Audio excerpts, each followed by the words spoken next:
Welcome to our channel. Today we how to connect LangChain to Pinecone for retrieval augmented generation. Detailed guide step by step clearly.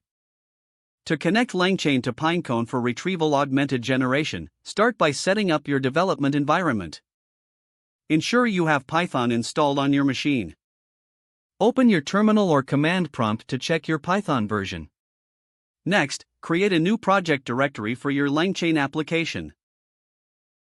Navigate to that directory in your terminal. It's essential to install the necessary libraries for this project. Use pip to install LangChain. Then, install the Pinecone client library. Once the installations are complete, navigate to your project directory in your favorite code editor. Create a new Python file for your main application logic. Begin by importing the required libraries at the top of your file.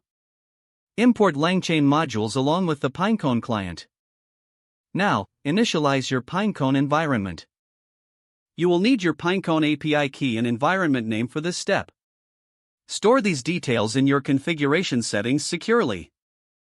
Next, establish a connection to your Pinecone instance using the client. Verify that your connection is successful by checking for the response. Now it's time to set up LangChain for retrieval tasks. Define your retriever function using LangChain's tools. Make sure to design this function to interact with the Pinecone database. Specify the parameters that will be used for querying your data.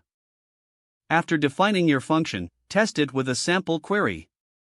Ensure that it retrieves the expected results from your Pinecone index. Once the retrieval function is working, integrate it with your generation logic. Incorporate LangChain's generation capabilities into your application. Define how the retrieved data will inform the generation model. Finally, run your application to ensure everything is integrated seamlessly.